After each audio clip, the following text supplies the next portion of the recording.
Welcome to SpyCast, the official podcast of the International Spy Museum. My name is Dr. Andrew Hammond, the museum's historian and curator. Each week we explore some aspect of the past, present, or future of intelligence and espionage. Please support the show for free by leaving us a 5-star review and recommending the show to a friend. It will literally take a minute of your time and will help other listeners to find us. Coming up next on SpyCast. We would never again be without aerial reconnaissance squadrons. There would never again be a time when the United States didn't have at least one code-breaking organization. So there was a lot of elements of continuity.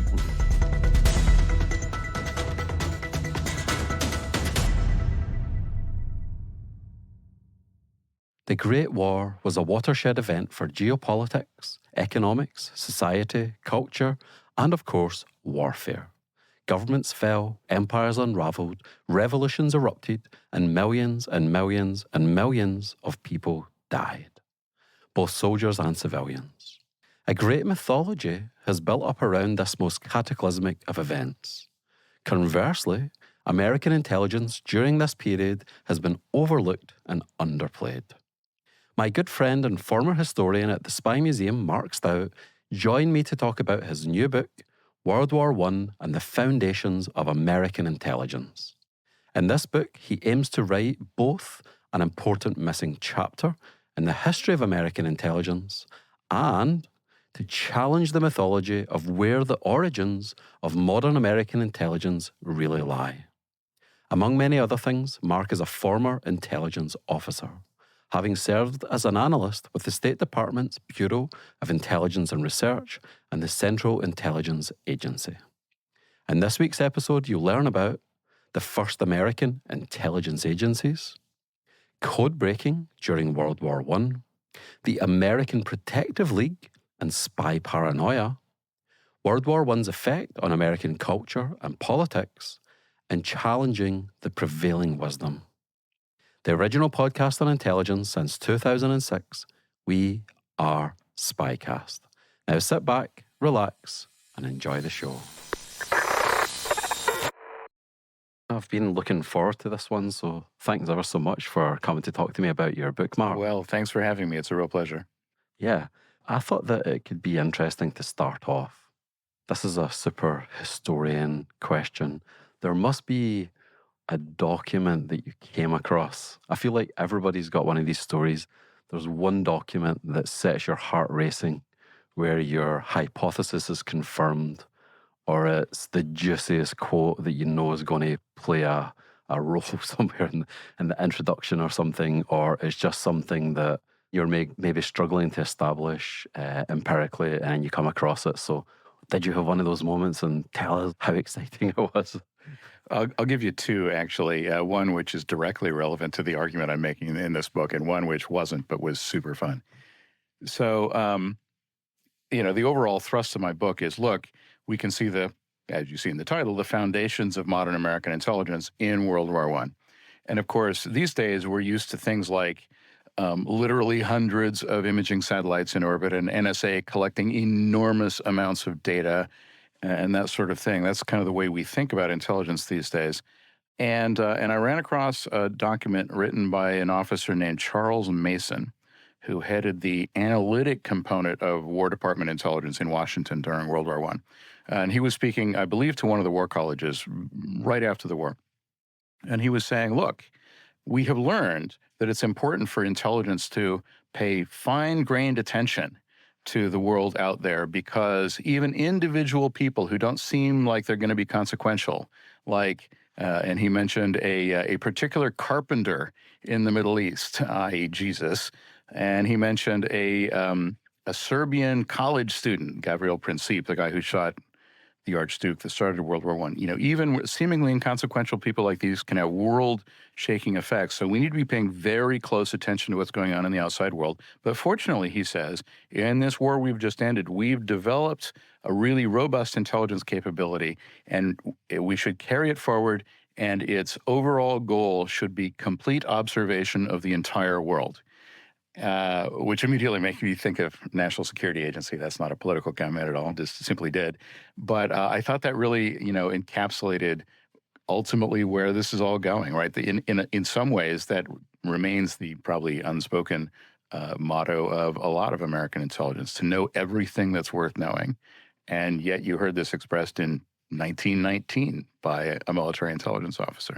The other one I'll just briefly mention, which doesn't really advance the argument of my book, but I thought was really juicy. During the war, of course, General John J. Pershing led the American Expeditionary Forces, the U.S. Army in France, and some Marines too. And his intelligence officer, his chief intelligence officer, was a guy named Brigadier General Dennis Nolan. And after the war, Pershing's writing his memoirs, and he's sending the chapters of his memoirs to Nolan for his comments, corrections, like any additional things you suggest I throw in, so forth and so on. So there's correspondence between them. And Nolan, somewhere in there, makes reference to a plan, apparently never executed, but a plan to put during the Versailles Treaty negotiations to put beautiful women in front of Prime Minister Lloyd George of the UK and Clemenceau of France to compromise them, to then provide some leverage, so presumably that they will take on negotiating positions more in line with what President Wilson wanted. I'm pretty sure this never actually happened, but it was explicitly discussed, which I think is pretty cool. So I just want to set out the stall of a quick refresher on World War I and then quickly pivot onto the foundations of American intelligence. So World War I, when did America get involved? How did it get involved? Yeah. All right. So how to encompass a 4-year world war in 90 seconds? Let's see what I can do. But right. So World War I started in the late summer of 1914 out of a crisis in the Balkans that quickly came to involve not only Austro-Hungary, the Austro-Hungarian Empire and Serbia, but also Germany and then Russia and France and Britain and so forth and so on. But that war, and basically, at least on the Western Front, the first big action and defining action there was the invasion by Germany of France through Belgium. And so the front lines in France, well, let me rephrase this. The front lines for almost the entire war on the West are going to be sort of this lazy S shape. And one end of it is on the French-Swiss border, and the other end of it is at the English Channel. And it's mostly France, but includes a slice of Belgium. And for a long time, the front lines were pretty rigid, pretty ossified. Okay, so 1917, the United States finally enters the war. So the war's been going on for about 2.5 years already. And there's a variety of reasons that contribute to this. Certainly the Zimmerman telegram, in which we learned, thanks to British intelligence and British decryption, that Germany was trying to induce Mexico to join the war on their side, was part of it. The sinking of American merchant ships was very much a part of that as well. And Wilson also talked about concern about propaganda and espionage by the Germans in the United States, sabotage by the Germans in the United States, whole slew of reasons. But the United States finally enters the war in April 1917. But it's really not until the end of 1917, really the early days of 1918, that we start to get any kind of appreciable army forces into France.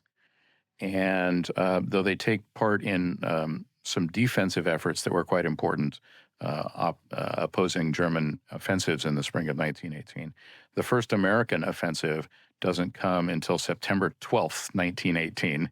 And then the second one, September 22nd, if I recall correctly, the Meuse-Argonne campaign, which goes all the way to the end of the war. So we came in late. We were slow to accelerate once we were in, and then we were part of what historians call the 100 days, the final 100 days of the war, which saw offensives by all the Western powers more or less coordinated against the Germans, and brought the war to an end on November 11th, 1918, with the armistice. What were American losses? Something on the order of 100, if I recall correctly, 113,000 or so. So much less than the Civil War, much less than World War II, but nonetheless sizable, greater than the number we lost in Korea or Vietnam by a long shot. And we don't need to go too much into this because it's a huge question, but American society, what effect did World War I have on American society? So somewhere like Britain or France, it upends gender relations, industrial relations. I'm just trying to get a sense of the the effect on American society as a whole? Yeah, I would say the single biggest effect was the promotion of a concept that came to be called 100% Americanism. And it's worth remembering that at the time of World War I, the second most commonly spoken language in the United States was not Spanish as it is today, it was German. There were lots of German immigrants or children of German immigrants, German Americans, and actually German citizens, plus, of course, all the other sort of rich diversity of all kinds of different ethnic groups that were already in the United States with their own particular histories. But the notion was very much put forward by the government and by other patriotic organizations that we are facing this world war. We're facing this more or less total war that, entails the entire nation. And this is not a time to be what they called at the time a hyphenated American, right? An Italian American, a German American, whatever. You needed to be an American.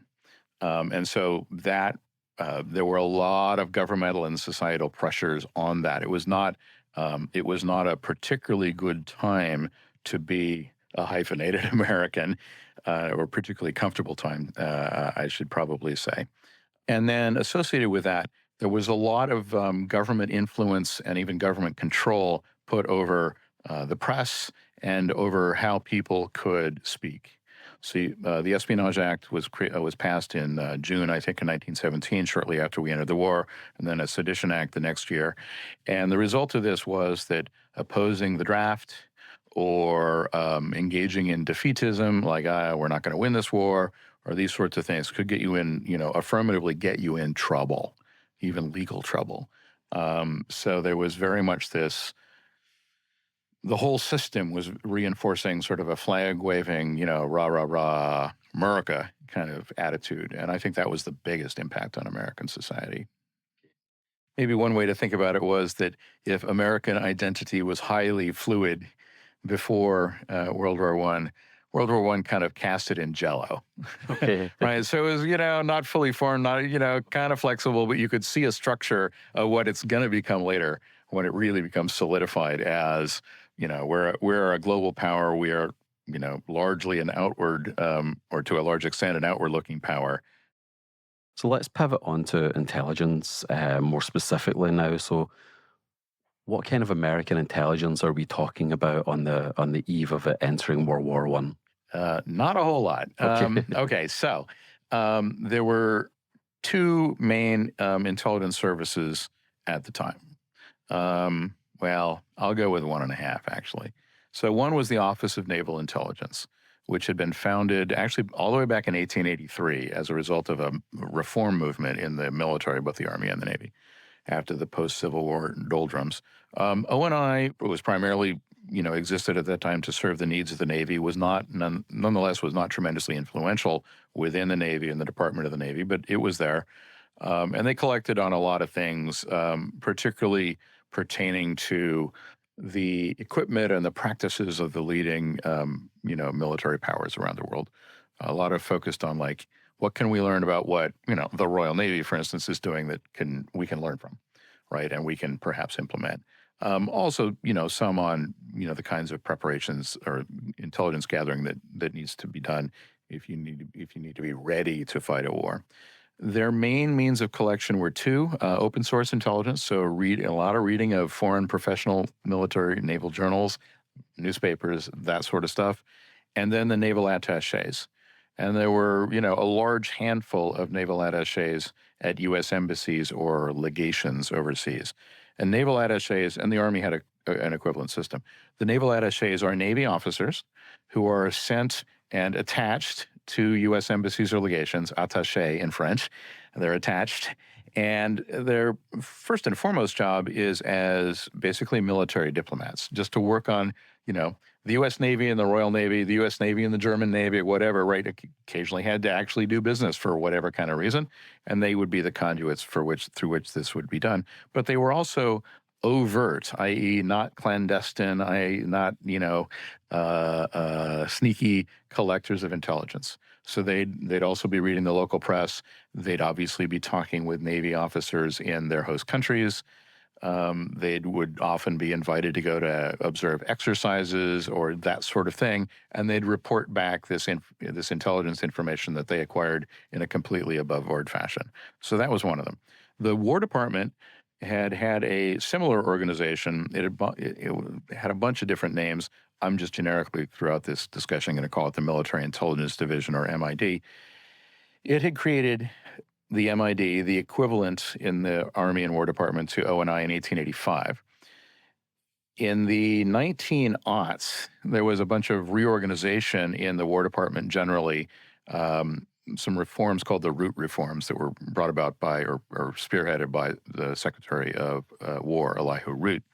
And military intelligence at the War Department level as a separate office entity kind of got lost in the shuffle and got merged in with a bigger and more influential organization that was supposed to do both. But that meant that military intelligence was largely neglected, but nominally speaking was still there. It would get revivified and created as an independent entity within the War Department within the first couple of months that we were in the war. And then I should also just briefly add, though they don't play a big role in my book, but that the Department of Justice had created in 1908 the Bureau of Investigation, which 25, 30 years later is going to become the FBI. They weren't per se an intelligence organization, but they came to play an important role in counterespionage during World War I.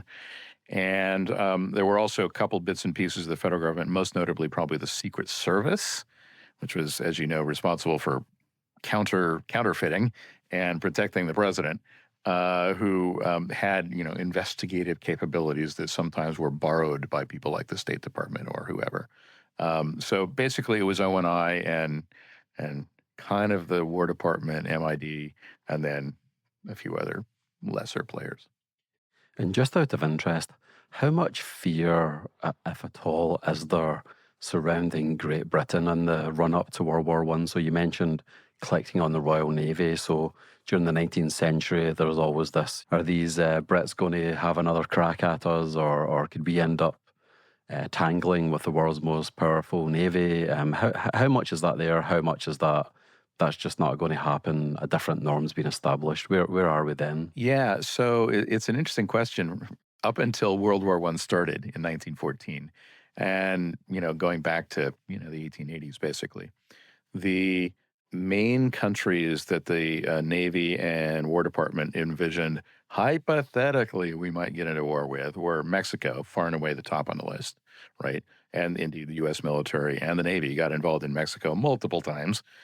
So Mexico, Britain, and it's important to remember that at that time, Britain didn't just mean, the British Isles on the other side of the Atlantic. It meant Canada, which is a direct neighbor of ours, right? The war plans for war with Britain obviously involved the Navy out at sea, but to the extent that the Army was going to play a role in this, it was either defending the U.S. homeland or fighting in or at least against Canadians. Germany, and then sort of in the, 10-ish years, maybe 15-ish years, running up to World War I, Japan. None of those, with the exception of Mexico, were ever viewed as especially likely, but they were actively considered as possibilities, and preparations were made. An intelligence effort was put in. It was part of those preparations. Preparations were made for fighting wars against those four countries. Mm-hmm. Okay, so we've got 1.5 intelligence agencies on the cusp of America entering the war. When does this begin to change? How does it change? When does the acceleration of this centralization process kick in? Is it before America actually enters the war because it knows it's going to enter the war, or is it with the commencement of Americans in combat, or does it come later? It's sort of a rolling process, actually, and it starts during the period when the United States isn't in the war yet.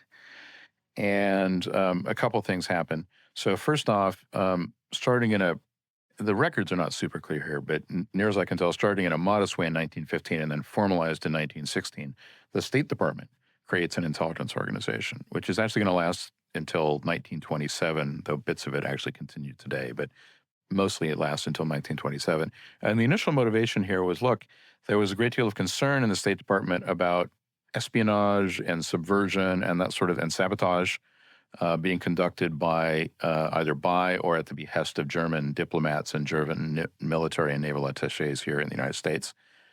It's not super well remembered these days that there was actually a major German sabotage campaign aimed at American merchant shipping and an American sort of military industry. And the reason for this was that even though the United States was nominally neutral in the war, it was selling lots of munitions to the British, the French, and the Russians, which understandably didn't make the Germans especially happy. So they firebombed, I believe, 36 American merchant ships that were involved in trade with Europe. They blew up, or attempted rather to blow up, a bridge connecting the United States and Canada. They blew up a couple of ammunition depots, most notably Black Tom, which is an island near Statue of Liberty. There was an enormous explosion. To deal with all these kinds of problems, the State Department sets up what became known, at least informally, as the Bureau of Secret Intelligence, to conduct operations to surveil and thwart these clandestine and covert efforts by the Germans, and to a lesser extent the Austro-Hungarians here in the United States. Some of that work was done by State Department officials. Some of it was done by Secret Service agents and other federal agents that were sort of, loaned or contracted or whatever you will to the State Department. So that's that. In 1916, also, O&I starts putting into place. The O&I can see, I think we might end up involved in this war. O&I starts spinning up a capability to do espionage overseas, right? Human intelligence conducted through clandestine means. So they launched that plan, if I recall correctly, in the second half of 1916. And then when we enter the war, which is in April 1917, we declare war. Very shortly thereafter, the War Department reinvigorates the Military Intelligence Division, carves it off from the War College Division, and creates it as its own standalone entity within the War Department staff. And it basically gets bigger over time, so that by the end of 1918, it's at something like 1,000 plus officers, plus large numbers of support personnel. And O&I went through a comparable expansion process. It ended up probably about a third the size. But that's sort of the evolution of it.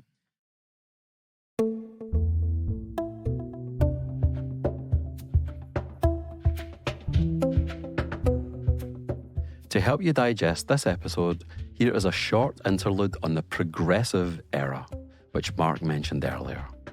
When we refer to the progressive era in American history, we are referring to a period between the 1890s and the 1920s. It was a movement that aimed at social and political reform to address the negative effects of industrialization on ordinary Americans and to mitigate the gap between the haves and the have-nots. For example, by harnessing the power of the federal government to eliminate unfair business practices, prevent monopolies, root out corruption, and improve living and working conditions. Okay, so what did this mean practically? Well, how about the 16th, 17th, 18th, and 19th Amendments to the US Constitution? The 16th and 18th Amendments expanded the role of government in public life, allowing Congress to tax citizens based on income and prohibit alcohol respectively, while the 17th and 19th Amendments sought to improve American democracy by establishing the direct election of US senators in each state rather than through state legislatures, and, quote, the right of citizens of the United States to vote shall not be denied or abridged by the United States or by any state on account of sex, i.e., women's suffrage.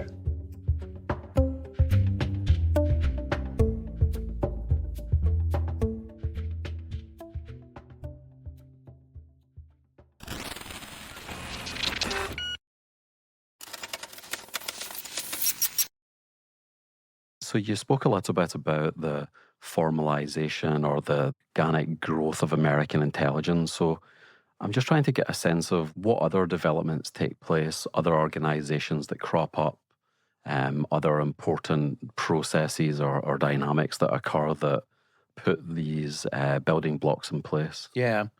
So a couple that I'll highlight. So one is the Committee for Public Information, the CPI, which is created early on in the U.S. time in the war. And this is largely focused on pro-war, pro-allied propaganda targeted largely at Americans, right? The military was particularly responsible for propaganda aimed at the Germans, but the keeping up morale on the home front, encouraging the 100% Americanism concept that I mentioned earlier, things like this were very much in its wheelhouse, and it was quite a powerful organization. And I would also say that there were a number of civic volunteer, patriotic organizations, which by far the most famous and largest was the American Protective League. The American Protective League was an organization founded a few months before the United States entered the war in 1917 by three businessmen in Chicago who said, looks like there might be a war coming. We figure that the federal government might need help doing various things. And the organization ended up ultimately, by the end of World War I, was 250,000 people.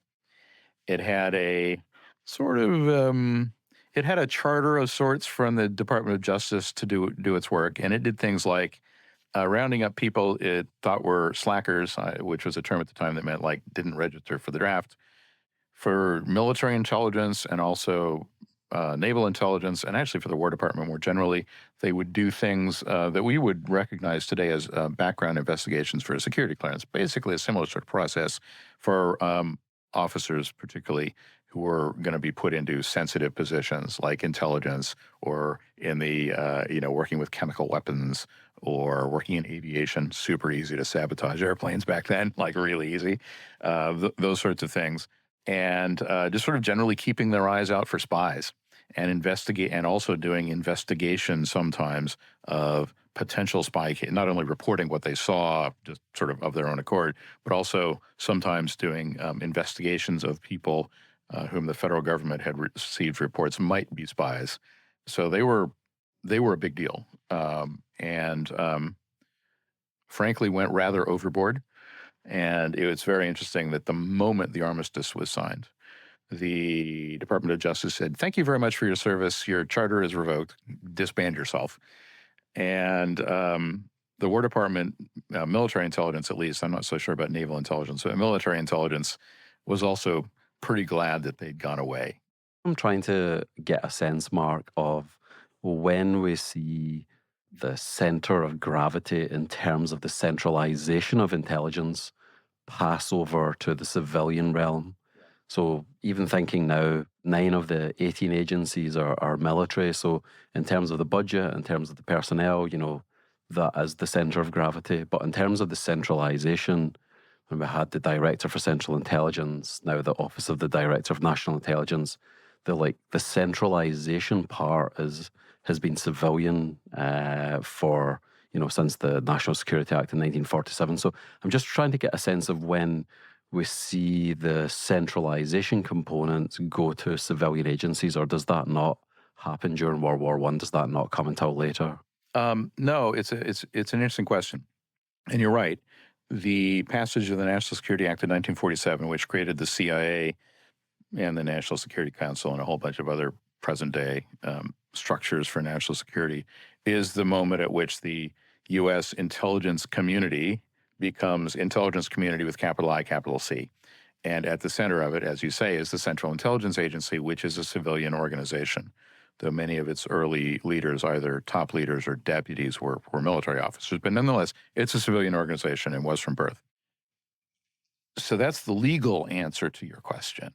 But a lot of this is, I don't know, foretold is not the right word, but you can see tendencies in this direction during World War I. And I'd say 2 things on this. So first off, remember I mentioned that in 1916, the State Department formalized the creation of its Bureau of Secret Intelligence, which was largely doing sort of domestic security against foreign actors. Well, the man in charge of that organization was a man named Leland Harrison. And he was very widely respected in War Department intelligence, in military intelligence, and also in naval intelligence.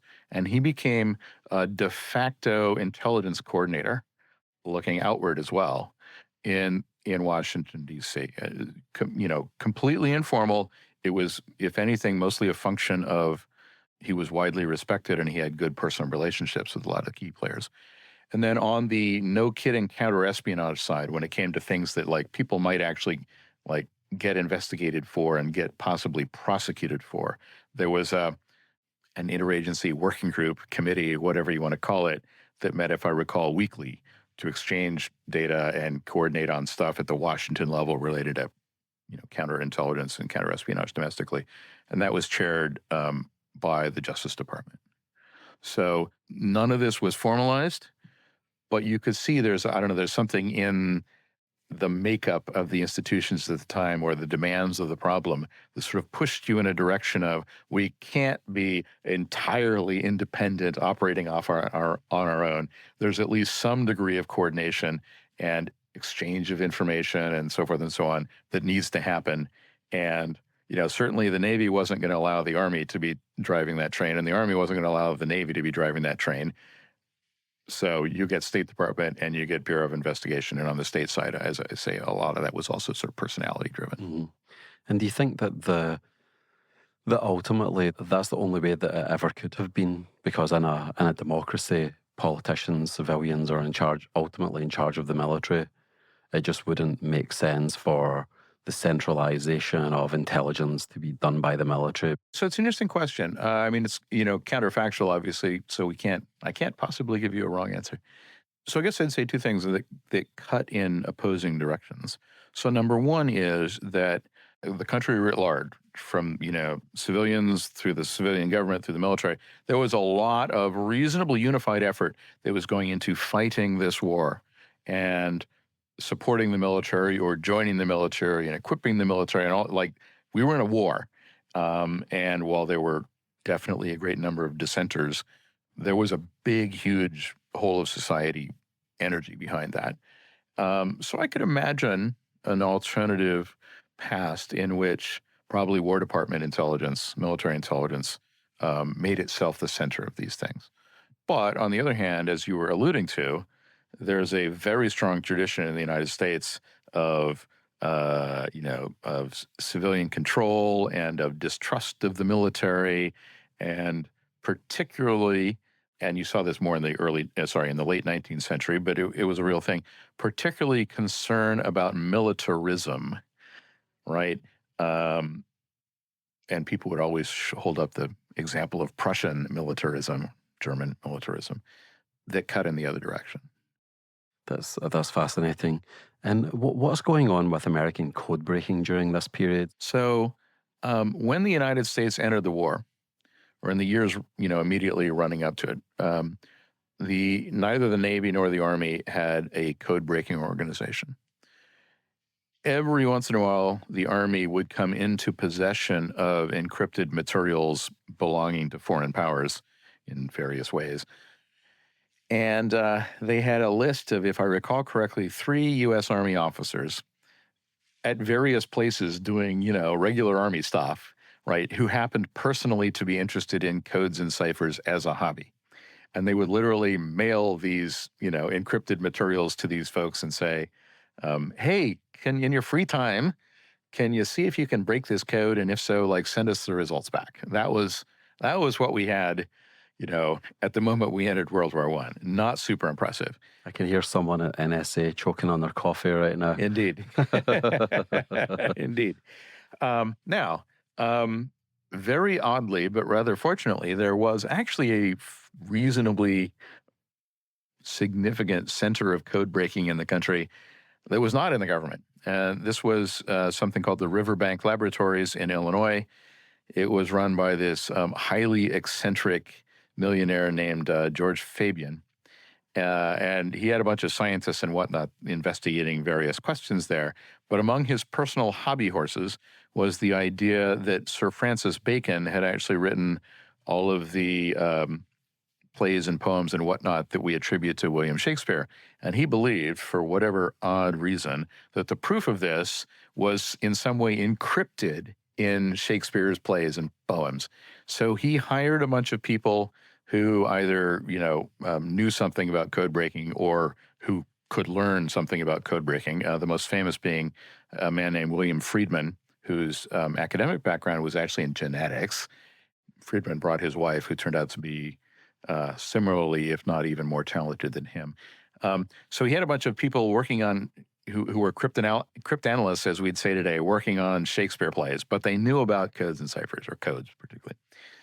So when we enter the War Department actually sort of undertakes this kind of stopgap measure of it starts sending officers whom it's selected for code breaking work, sends them off to be trained by the Riverbank Laboratory, and then they'd be reassigned back either to Washington or to the American Expeditionary Forces in France.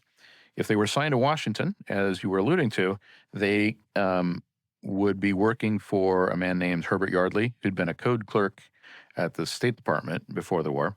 And his organization was known as MI8, and they were the code-breaking organization of the Military Intelligence Division. Again, they worked largely on Mexico and Central America as their foreign targets, and on encrypted materials that came to them as a product of, telegraph or mail censorship, things like that. Many of which they found to be simply shorthand writing in various foreign shorthand systems. Many, and I wouldn't say most, but many of the rest being people carrying on love affairs through letters that were in code. Not a lot of German spy activity they discovered. But so that was Washington. And then, of course, after World War I, Yardley's organization is going to continue under a different name. It becomes informally known as the American Black Chamber and exists until 1929, funded 40% by the War Department and 60% by the State Department. Just real briefly on the Navy, when we got into the war, realized it should have some sort of code-breaking effort. It put a yeoman against the problem who immediately got nowhere, and they decided to throw in their lot with the War Department. They assigned that one Navy yeoman over to Yardley's organization on the War Department side. And then, of course, in the American Expeditionary Forces in France, the ultimately enormous U.S. Army that got built up in France, it had an intelligence office under Brigadier General Dennis Nolan, and it had a code-breaking component as well, known as G2A6, which was very focused on battlefield signals intelligence, what we would call traffic analysis. So looking at the ebb and flow and the patterns of German communications, not what they're saying, but just the patterns literally of radio calls back and forth and deriving intelligence from that. And also some on sort of high strategic level German communications. They worked very closely with the British and the French, particularly the French.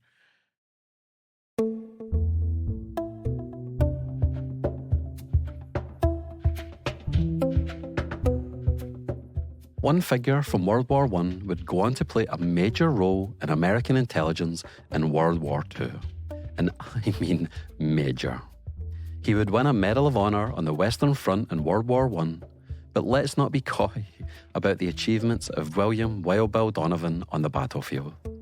He also won a Distinguished Service Cross, the second highest military decoration after the Medal of Honor, as well as the Distinguished Service Medal, the Silver Star, the Purple Heart with 2 oak leaf clusters, and the Croix de Guerre. His Medal of Honor citation reads as follows. Lieutenant Colonel Donovan personally led the assaulting wave in an attack upon a very strongly organised position.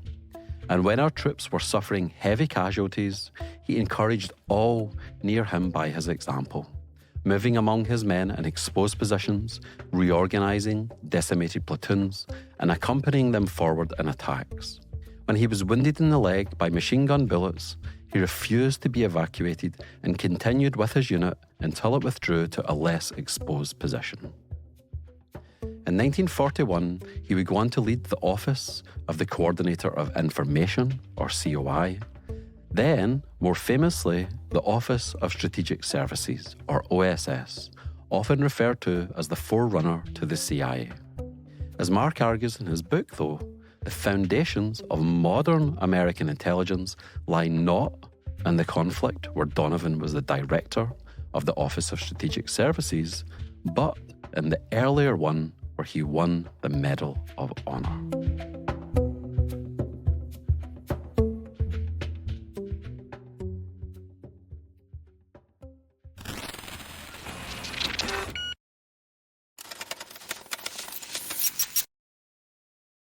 And what level of collaboration or cooperation with the British is taking place at this time? So during World War II, quite famously, British and American intelligence become good friends and forge a close working relationship. Is this present during World War I?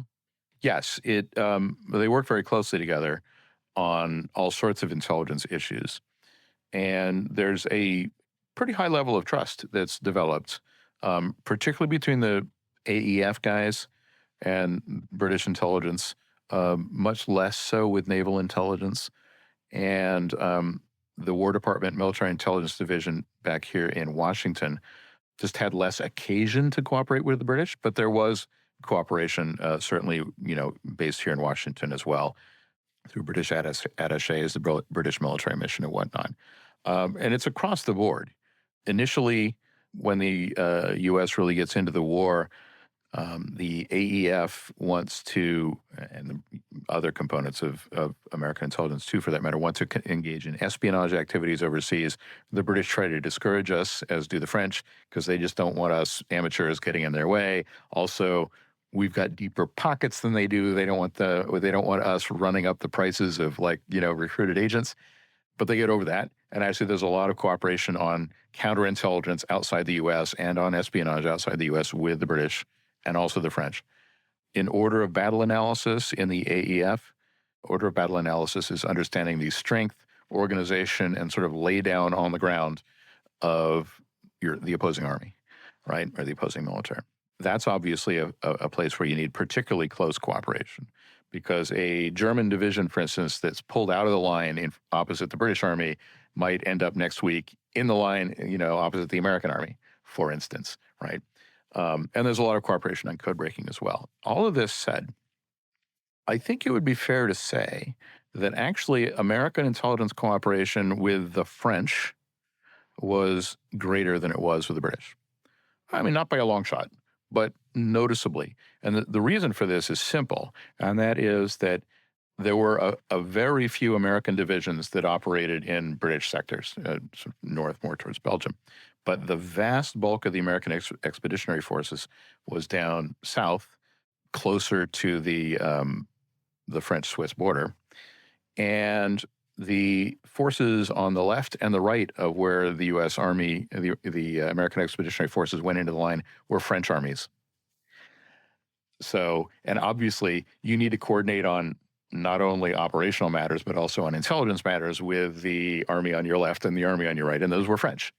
So there was a lot more day-to-day, nitty-gritty level of cooperation with them than there was with the British, just because of where we were on the battlefield. Also, I would say that on the code-breaking side specifically, there seems to have been a much closer, literally personal relationship between at least the key members of the American code-breaking effort in the American Expeditionary Forces and the French code-breakers than there was with the British. And I think that was literally just a matter of personality.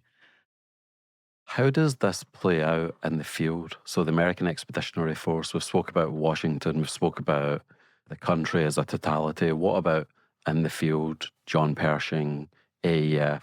What's the intelligence part of the story there? Yeah, sure. Well, let me just start off by saying that the American Expeditionary Forces, including its intelligence component, operated, I mean, not independently of Washington, but they were on a pretty long leash, if for no other reason than it was really difficult to communicate with them. From Washington to Pershing's headquarters in France, it was difficult to communicate with them. Transatlantic radio existed, but was in its infancy, and you couldn't put much data across that way. Transatlantic telegraph cables existed, mostly controlled by the British, actually.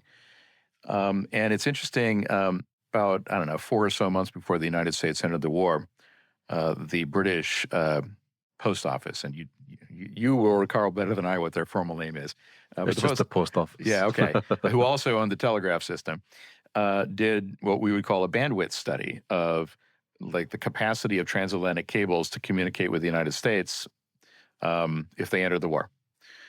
And I've run the arithmetic, and super roughly, in today's terms, what they discovered was that there would be about 10 megabytes of capacity each month to communicate to the United States and also from the United States. So 10 megabytes in each direction each month, right? And yet you had to do everything in that 10 megabytes. And then it got worse because in the summer of 1917, the Germans launched a campaign largely executed by submarines, specially equipped German submarines, to cut all of the British transatlantic cables. Now, they didn't get all of them, but they got a big hunk of them. So it was actually less than 10 megabytes a month that had to encompass everything.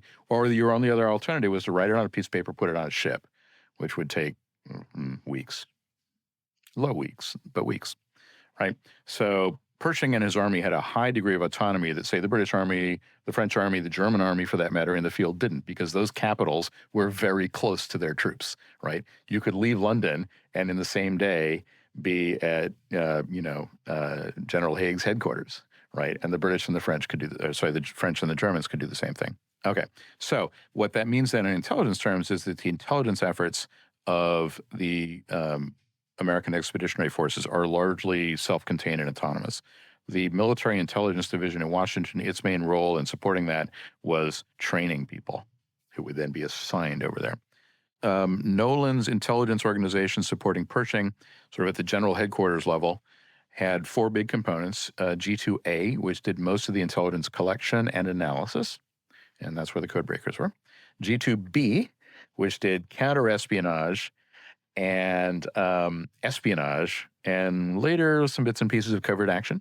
And then G2C, which did cartography, and G2D, which did censorship and propaganda. So most of the actions then is in G2A. So they had the codebreakers I mentioned. They had radio intelligence people generally, traffic analysis. They had a big effort on aerial reconnaissance and aerial photography. And the air intel folks were responsible for basically studying the German Air Force, its operations, the technical capabilities of its aircraft. They'd frequently go out if a German airplane crashed or was shot down behind U.S. lines. Let's go have a look at it and see if they've made any technological advances that we need to know about. For a while, they were keeping a card file on German pilots, though they discontinued that because they discovered it wasn't super useful. They were putting together target folders so that the U.S. Bomber Force, which was not what it was in World War II, but nonetheless important, could know what to bomb. They were doing all that sort of stuff. There was organizations then, analytic organizations, that looked at just sort of the developments of the enemy's trench line system and its evolution, its development.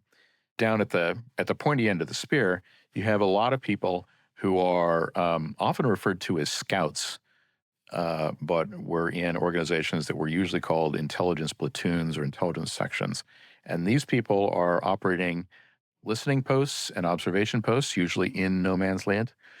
And they're also conducting patrols in no man's land, largely to collect intelligence, and bring back German prisoners of war. Sounds terrifying.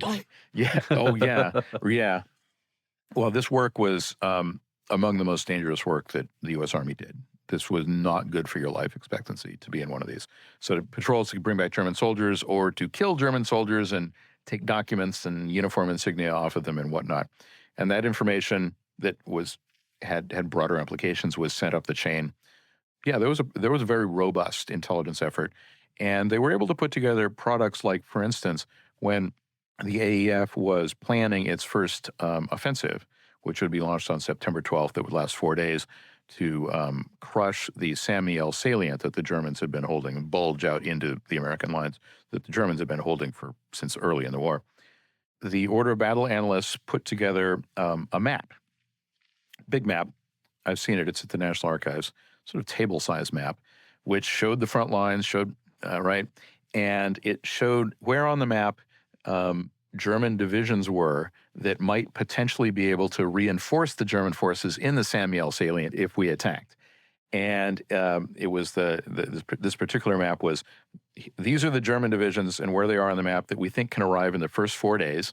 And it had unit identifications and sort of a indication of like the degree of their ability and how rested they are, and color-coded by these are the ones who could get there on day one, these are the ones who could get there on day two, etc. It was pretty high-speed stuff. So, major effort in the American Expeditionary Forces. So we spoke about the US that goes into World War I. So we have the ONI and the DMI and some other bits and pieces going on. So let's just say we get to the end of the war now. What exists then that didn't exist at the beginning? Yeah. So Military Intelligence Division had been revivified, had gone from a theoretical entity to a real one, and a very large one, as I mentioned, about 1,000 people in Washington at any rate, and then the entire country, plus I think Canal Zone and the Philippines, were divided up into districts, which all had their own domestically oriented military intelligence networks. ONI had grown from a handful of officers to 300 odd in Washington, and it also had divided up the country into districts, which had naval intelligence officers who would run counterintelligence operations clandestinely in those parts of the country. The State Department had its Bureau of Secret Intelligence, which continued until 1927, though at which point it was formally disestablished, but one hunk of it still exists today and is the Bureau of Diplomatic Security at the State Department. I mentioned that Yardley had been the main code breaker in the Military Intelligence Division in Washington after the war. He continues on. That organization continues on, slightly reorganized and the funding rejiggered, and based in New York now instead of Washington. And it continues until 1929 when Herbert Hoover is elected president, and his Secretary of State is a man named Henry Stimson, who will become a big advocate for intelligence in World War II when he's Secretary of War, but it's the interwar period now, and he's Secretary of State. And when he learns that a State Department-funded entity is breaking codes of diplomatic codes of foreign countries, he famously remarks, "Gentlemen do not read other gentlemen's mail," and ordered the whole thing shut down. So that will continue. And then the Bureau of Investigation goes through some fits and starts in the interwar period. I mean, it comes out of World War I with a pretty robust counterespionage, counterintelligence capability here domestically. There'll be some concern over abuses, and actually a guy named J. Edgar Hoover will be brought in to sort of whip it back into shape. Interestingly enough, one of Hoover's first moves was to end the Bureau's domestic intelligence functions. Says we're going to investigate only when there has been, evidence of an actual crime being committed, not investigating to see what the political feelings of the population are that might lead them to sedition or espionage or whatever. That obviously will reverse later. But I would also say that, there will never be a time again when the United States won't have squadrons in the U.S. Air Force, or the Army Air Corps, later the Army Air Force, later the U.S. Air Force, and similarly the Navy. We would never again be without aerial reconnaissance squadrons. There would never again be a time when the United States didn't have at least one code-breaking organization. The military attaches continued to function, uninterrupted as they had been since the 1880s. They still exist. They still work. So there was a lot of elements of continuity. But there was a big downsizing at the end of World War I, no question, as there has been in not only intelligence, but also the military generally after, every one of the United States' major wars. That was going to be my next question. What happened after the war? Was there a peace dividend winding down? But it seems like most of the institutional architecture was there, albeit emaciated. Emaciated, okay. Yeah, no, exactly. The U.S. Army got reduced again drastically, and it was, again, very much in the doldrums in the 20s and much of the 30s. Advancement was very slow, and military intelligence got reduced pretty much exactly proportionally. But the institutions all carried on, and a lot of the personalities who'd been involved in intelligence in one way, shape, or form in World War I would go on to do similar things in World War II. Not in a large number, but a significant number. William Friedman was one I mentioned earlier. Also, you get a lot of just ideas that carry forward in formalized U.S. military doctrine, for instance. So in 1923, the Army decides to rewrite its field service regulations, which is sort of the overarching doctrinal manual for how an Army operates in the field at the time. It's all different nomenclature today. But in 1923, they decided to rewrite it in light of the experience of World War I. Small committee who does this, a number of whom are intel veterans of World War I. And you can look at the intel components in those 1923 field service regulations, and you can see stuff from World War I that we invented or learned how to do from our British or French friends, or actually even some of that predate World War I. The military intelligence, also, of course, a lot of officers were writing books. They were writing articles in professional journals about intelligence matters, both Army and Navy. There were modules now in the Navy War College, the Army War College, and I believe the staff colleges as well, about intelligence. Students were writing papers for their military education about intelligence matters. And to my mind, sort of the most fun is that right after the war, the Military Intelligence Division of the War Department decides that it's going to write an official history of what we did in the war. And a lot of components of the War Department and the Army were doing this. Most of them had written unclassified documents so that the public could see. It was sort of a self-advertising kind of thing, so the public could see the great contributions we made towards, defeating the Kaiser. But the Military Intelligence Division decides, no, we're going to write ours as a secret document. We're going to have one copy. And that will give us the freedom to put in this history, the good, bad, and the ugly, right? So that we can learn from it and not make those mistakes again or build on the things that did work, whatever. And this was a 2,200-page document. It's one copy. It's at the National Archives. I've read it. Don't really recommend it. It's not super gripping most of the time, but it's there. And it's comprehensive. And the interesting thing is that I can show that in the archives that at least until the early 1930s, whenever a new officer was assigned to the Military Intelligence Division, one of the things they would do when they came on board would be like, go sit in that empty office over there and read the history for the first, week or whatever. I'm not exactly sure. But they were assigned to read this thing. So they're getting these ideas from World War I, directly injected into their brain. And is that available electronically? No. Okay. Unfortunately. Final couple of questions. So the big myth, even in the 3.5 years I've been at the Spy Museum, I've heard it probably 300 times. America's in World War I. There's some bits and pieces of intelligence that take place at all down sizes. America goes into World War II. It doesn't really have a full understanding of intelligence. So it's the Brits or the Greeks to the American Romans, and they get tutored in the dark arts, et cetera, from the movie The Good Shepherd, which you referenced in your book. And then we have the OSS.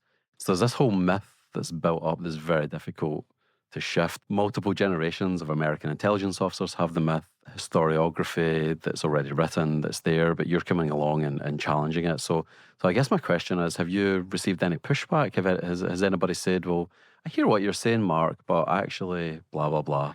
No, not yet. They're scared.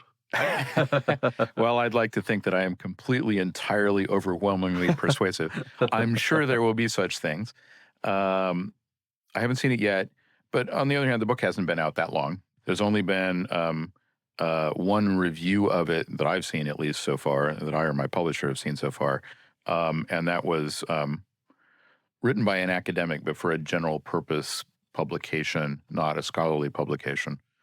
I've done a number of book talks and other podcasts, but I haven't received any sort of counter-argument yet.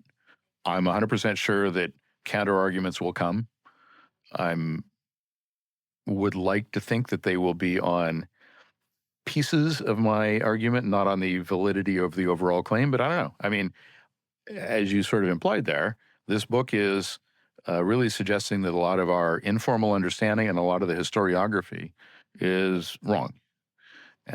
So I expect to receive counter-arguments. I don't know. Ask me again in a year, and maybe I'll have stories to tell you about that. Okay. Maybe I'll have retracted everything. No, that's not going to happen. That's definitely not going to happen. I believe in this. But it's basically a process of building on what World War I established. Yeah, and it is. And I want to say in that connection, and also with regard to your last question too, is that this understanding of American intelligence, that it's really real American modern intelligence comes about with the CIA and sort of the OSS during the World War II, which allegedly studied at the feet of the British and learned everything they needed to know from the British, as sort of the preface to that.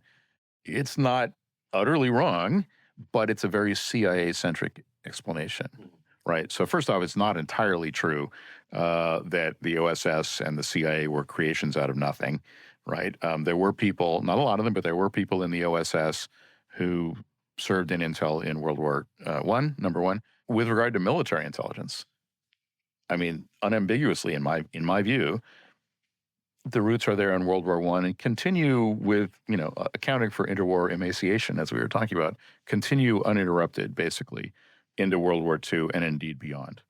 And, the OSS during World War II and the CIA during the Cold War are not all there is to American intelligence. And most of the rest, not all of it, but most of the rest is military intelligence. And their roots, I believe, unambiguously go to World War I, or even bits of it before. Finally, then, coming back to CIA, it's worth remembering that in the early years of the CIA, first, I don't know exactly, 5 or 6 years at any rate, a great many of the people working at the CIA were actually military officers seconded from military intelligence, naval intelligence, or Air Force intelligence. And remember, Air Force in 1947 was carved off from the Army. They would have been the inheritors of this legacy of intel from World War I. And they're the people working at CIA. I guess one of the things I'm trying to do in this book is to argue against this CIA-centric understanding of American intelligence and American intelligence history. CIA sucks a lot of air out of the room. I used to work at CIA. I've published historical stuff on the CIA. It's immensely important. It's extremely important, but it ain't all there was. And it ain't all there is, for that matter, now. Well, I very much enjoyed reading your book. It's an impressive achievement, and thanks for sharing your expertise, Mark. Well, thank you so much for the kind words, and thank you for having me.